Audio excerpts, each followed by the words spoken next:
सकती हैं? मांगे हमारी है कि जिन्होंने भी ऐसी घटना, निंदनीय घटना को अंजाम दिया है, उन्हें जल्द से जल्द फांसी की सजा हो।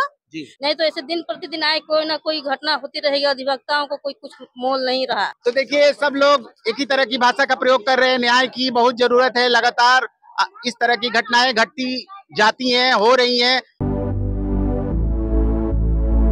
दो वकीलों की छपरा में राम अयोध्या जी की और खास उनके बेटे सुनील कुमार यादव की। तो आइए बात करते हैं कि क्या परिस्थितियां रही होंगी, क्या कारण है इस, क्या कहेंगी मैम? सर, सबसे पहले तो जितने भी यहाँ देख रहे हैं उनको मैं सबसे पहले प्रणाम कर रही हूँ। नमस्ते हमारे तरफ से। ये जो घटना घटी अति निंदनीय घटना है। आप देखते हैं कि जहाँ पर अपने घर के लोग हमें छोड़ देते हैं, अगर किसी क्राइम में कोई फंस जाता है तो घर वाले सपोर्ट करे या ना करे, परंतु वकील ही ऐसा सख्त है कि हर कदम पर उसके साथ लड़ने के लिए तैयार रहता है, न्याय दिलाने का प्रयास करता है, अपने क्लाइंट के प्रति मतलब क्या होता है ऑनेस्टी पूर्वक उसका सपोर्ट करता है। परंतु आज का ये विडम्बना हमारे समाज का है कि जो उसके लिए लड़ रहा है उसी को आदमी मारने पर उतारू हो गए हैं, जो कि अभी प्रत्यक्ष घटना आपको कल वाला घटना नजर आ रहा है। छपरा में पिता पुत्र दोनों एक साथ जा रहे थे और किस तरह से दर्दनाक उन्हें मौत के घाट उतार दिया गया है। इस पर बार काउंसिल ऑफ इंडिया को एकदम तहे कहा जाता ना, एकदम जल्द से जल्द कार्रवाई करना चाहिए और सोचना चाहिए कि आखिर ऐसे वकीलों के साथ क्यों हो रहा है। क्या सबसे ज्यादा अनसिक्योर, सोचिए तो अनसिक्योर हम वकील ही हैं, क्योंकि समाज में हमारे लिए, हम तो समाज के लिए लड़ते हैं परंतु हमारे लिए कोई लड़ने वाला तैयार नहीं हो रहा है। आप रक्षक हैं और आपके पे अटैक हो रहा है तो आम जनता पे क्या होगा, ये भी तो बात है। सर, हम पर अटैक हो रहे, वही तो निंदनीय बात है। क्या ना हमारे लिए सरकार कुछ कर पा रहा है, ना इतनी बड़ी वकीलों के लिए एक समूह जत्था बना हुआ है बार काउंसिल ऑफ इंडिया, वहाँ कुछ हो पा रहा है। इसलिए मैं सबको आगाह कर देना चाह रही हूँ कि अगर ऐसी घटना हमेशा हुआ तो हम लोग खुल करके अब विरोध करेंगे। जल्द से जल्द इन दोनों पिता पुत्र को न्याय दिलाई जाए, नहीं तो अब बार काउंसिल ऑफ इंडिया की नींव जो है हिलने वाली है, क्योंकि सबसे बड़ी यूनिटी अगर किसी में होती है तो वो वकीलों में है। हम वकील अगर दूसरे के न्याय दिलाने के लिए अपनी जान की परवाह न कर रहे हैं तो हमारे घर का परिवार को आप इस तरह से मौत के घाट उतार दिए हैं, उसके लिए अब वकील चुप बैठने वाले नहीं है, चाहे वो महिला अधिवक्ता हो या पुरुष अधिवक्ता हो। अब एकजुट होकर के अब हम लोग लड़ाई लड़ेंगे। जी, तो क्या मांगे हैं आपकी, क्या मांगे हो सकती हैं? मांगे हमारी है कि जिन्होंने भी ऐसी घटना, निंदनीय घटना को अंजाम दिया है, उन्हें जल्द से जल्द फांसी की सजा हो तथा उनके पूरे परिवार को उचित सजा दिया जाए। जी, क्या कहेंगी मैम? यही कहेंगे कि उन लोग को सजा मिलनी चाहिए, कड़ी से कड़ी सजा मिलनी चाहिए। वकील का प्रोटेक्ट एक्ट है, वो उसको लागू करना चाहिए कि कितने सजा मिलनी चाहिए उन लोग को। तो ये दिन पर दिन घटनाएं घटती जा रही हैं, प्रशासन की तरफ से कोई एक्टिवनेस नहीं है, कोई एक्टिव नहीं है, आप लोग इनसिक्योर है। अगर आप लोग इनसिक्योर है तो साधारण जनता की क्या स्थिति रही होगी, इस पे क्या कहेंगे? बहुत दयनीय स्थिति है जी, बहुत दयनीय स्थिति है। जो ये घटना जो कल हुई है, एक एडवोकेट हैं जो पिता पुत्र थे, निर्मम हत्या उनकी हुई है। उनकी हत्या से हम सभी अधिवक्तागण मर्माहत हैं और ये घटना बहुत ही निंदनीय है। और प्रशासन को दिया जाता है कि आप लोग सुरक्षा कीजिए, लेकिन प्रशासन भी कुछ नहीं कर पा रही है। तो मैं सरकार से अनुरोध करती हूँ कि ये जो एडवोकेट एक्ट जो है, प्रोटेक्शन एक्ट, उसको लागू जल्द से जल्द किया जाए और जो हत्या हुई है इस केस को त्वरित कार्रवाई किया जाए। और बार एसोसिएशन ऑफ इंडिया क्या कर रही है इसमें? बार एसोसिएशन ऑफ इंडिया लगी हुई है, लेकिन हम लोग उससे भी मांग कर रहे हैं कि जल्द से जल्द इस पर कार्रवाई करे, त्वरित कार्रवाई करे और मतलब हम लोग को न्याय मिल सके, क्योंकि हम लोग हर क्लाइंट को न्याय दिलाने के लिए तत्पर रहते हैं, लेकिन हम ही को जब न्याय नहीं मिलेगा तो हम लोग कहाँ जाएंगे। हाँ मैम, क्या कहेंगे, जो कल जो निर्मम हत्या हुई है इसके संदर्भ में क्या कहना चाहेंगे? जो घटना है बहुत दयनीय और दुखद घटना है, इसके संदर्भ में यही कहना है, जो भी लोग थे उन लोगों को कड़ी से कड़ी सजा होनी चाहिए जी। और उनके परिवार को सजा के हकदार नहीं, लेकिन उन लोगों को भी एहसास हो कि दर्द क्या होता है। सही बात है। दर्द का एहसास होना चाहिए उन लोगों को। जब उनके परिवार को मिलेगी तो उनको दर्द। तो आप लोग क्या करने वाले हैं? बार एसोसिएशन से मांग है कि जो हम लोग अधिवक्ता एक नियम है उसको लागू किया जाए, सुरक्षा।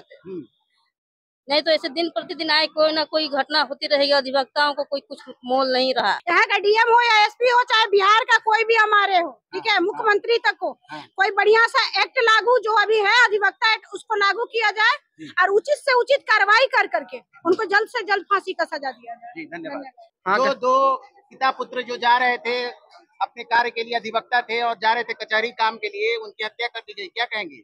हत्या कर दी गई। आम हमेशा अधिवक्ता लोग का हत्या कर दिया जा रहा है। अधिवक्ता लोग के वैल्यू नहीं है। तो मैडम आप रक्षक हैं, आप साधारण जनता का क्या होगा? साधारण जनता क्या होगा? साधारण जनता हम पर अटैक करे, हम जनता को क्या करेंगे? हाँ, ये तो बात सही है। साधारण जनता हमको प्रशासन की तरफ से क्या मांग कर रही है?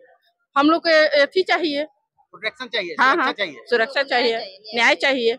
जी हम बोलिए क्या बताना है? जो हत्या हुई छपरा में, इसके बारे में क्या कहेंगे?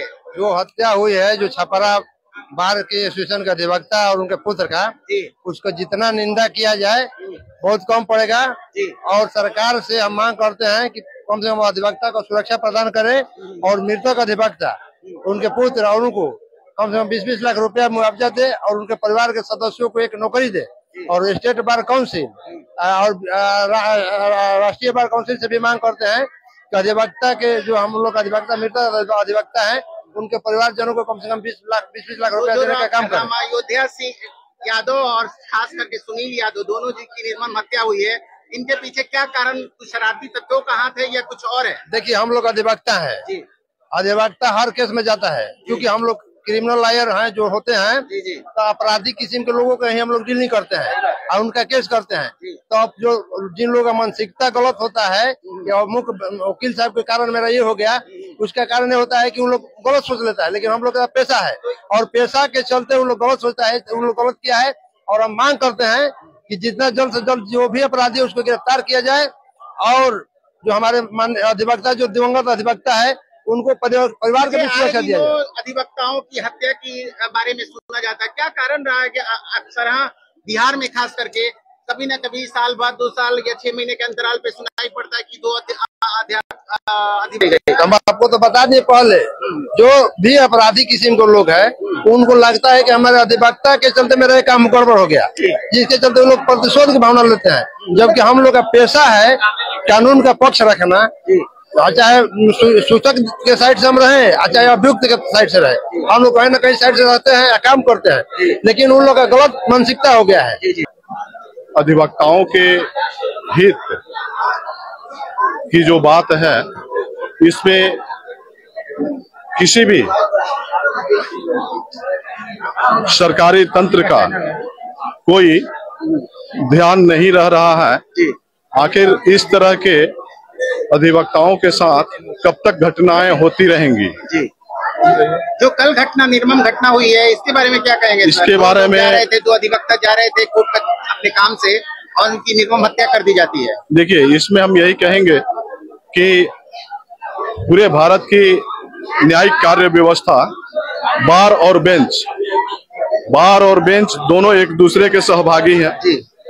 अगर बेंच है और बार नहीं है तो न्यायपालिका खत्म, अधूरी है, और बार है, बेंच नहीं है तो न्यायपालिका अधूरी है।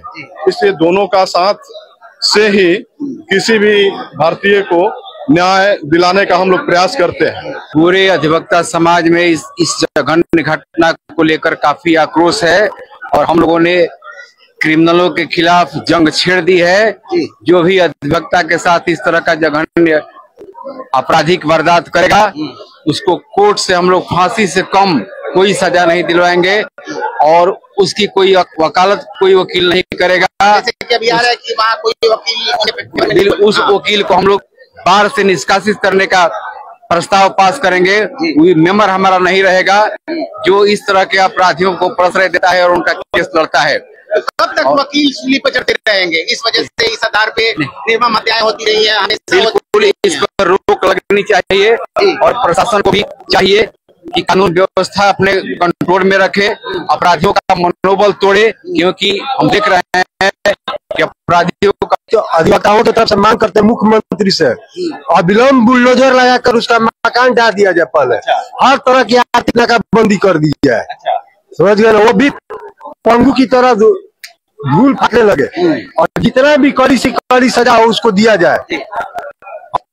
इस घटना को मैं घोर निंदा करता हूं और बार काउंसिल ऑफ इंडिया और प्रदेश प्रशासन, जिला प्रशासन से मैं मांग करता हूं कि ऐसे कुकृत्य किए हुए अपराधियों को जल्द से जल्द फांसी पर लटकाया जाए और अब तो बहुत रन हो चुका, बहुत बर्दाश्त की सीमा पार हो चुका, बहुत हुआ जेल का बेल, खत्म किया जाए अब ट्रायल का खेल, सीधे एनकाउंटर। मैं माननीय डीआईजी से मांग करता हूं कि ऐसे अपराधियों को जो अधिवक्ताओं पर गोली चलाकर डराने का, न्याय को डराने का, कमजोर करने का प्रयास कर रहे हैं, डराने का प्रयास कर रहे हैं, ऐसे पर डायरेक्ट एनकाउंटर किया जाए, बीच चौराहे पर खड़ा करके गोली मार दिया जाए। तो 12 तारीख का दिन काला अध्याय के रूप में लिखा जाएगा। इस सुशासन के समय अधिवक्ता सुरक्षित नहीं है तो कौन सुरक्षित रह सकता है। मैं बिहार के पुलिस महानिदेशक, मुख्यमंत्री, गृह सचिव मांग करता हूं, अधिवक्ता के परिवार को सरकारी नौकरी, 1 करोड़ रुपया और जो हत्या में शामिल उसको फांसी की सजा हो एवं उसको घर पर 24 घंटे के अंदर बुलडोजर चलाया जाए ताकि भविष्य में लोग जान जाए कि कानून के रखवाले के ऊपर गोली चलाने का क्या हर्ष होता है। मैं बार काउंसिल ऑफ इंडिया के अध्यक्ष मनन मिश्रा से भी मांग करता हूं, या बार काउंसिल इंडिया की तरफ से 1 करोड़ रुपया दे, नहीं तो अधिवक्ता चरण आंदोलन करेंगे। मैं अधिवक्ता श्याम बिहारी चौधरी। आजकल जो सुरक्षा के दायरे में सुरक्षा काम करने वाले लोग, हमारे पास लोग मांग करते हैं, हम सुरक्षा देते हैं और सुरक्षा करने वाले लोग पर सुरक्षा नहीं है तो हम लोग किसके लिए लड़ाई लड़ेंगे।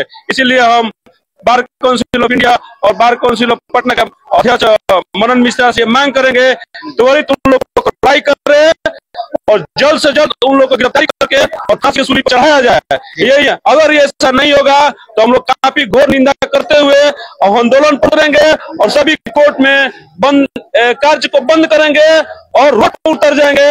अधिवक्ताओं के ये मांग है और मांग रहेगा, जल्द से जल्द कार्रवाई किया जाए और जेल में डाला जाए और फांसी के तख्ते पर जल्द उसको लिया जाए, नहीं तो इनकाउंटर करा दिया जाए। सिविल को उतारा, जितने भी सीनियर लोग बात कहे हैं बिल्कुल सही बात तो है। मैं ज्यादा कुछ नहीं, मैं इतना ही बात बोलना चाहता हूँ कि हम लोग ऊपर भी कोई कानून एक्ट लागू किया जाए। हम लोग गांव हो चाहे बाहर में हो, कोई पुलिस प्रशासन हमारे ऊपर मतलब केस कर देते हैं लोग, इसके ऊपर भी कुछ लागू होना चाहिए। प्रोटेक्शन होना चाहिए, हम लोग प्रोटेक्शन एक्ट लागू होना चाहिए। बहुत निंदनीय और शर्मनाक कैरतापूर्ण घटना घटी है और इससे साबित होता है कि बिहार ही नहीं पूरे भारत में अधिवक्ताओं की जान की कोई कीमत नहीं रह गई है। और हमारा बार, स्टेट बार और बार काउंसिल ऑफ इंडिया, इन दोनों को एक कठोर कार्रवाई करनी चाहिए। वकील समुदाय पे तो दर्शक यही चाहेंगे ये लोग कि हमारी सुरक्षा कंटिन्यू रहे और हमारी सुरक्षा की गुंजाइश गवर्नमेंट की तरफ से पुख्ता हो, मुस्तैद हो। तो आप खुश रहें, आबाद रहें, तंदुरुस्त रहें, अपनी नजर सब पे बनाए रखें और लास्ट में यही कहूंगा, सोच बदलें, खुद को बदले, दुनिया बदले। बहुत बहुत धन्यवाद, थैंक यू। इसी प्रकार की वीडियो देखने के लिए आप हमारे दिल है भारत चैनल को सब्सक्राइब कीजिए और बेल आइकन जरूर प्रेस करें। आप तक नोटिफिकेशन हमारी हर नए वीडियो की पहुंच जाएगी और हमारे अन्य वीडियो को भी देखें और उसे वीडियो को देखकर लाइक करें और अधिक से अधिक शेयर करने का प्रयास करें। हम जनता के लिए काम करते हैं, आपका सहयोग ही बस काफी है।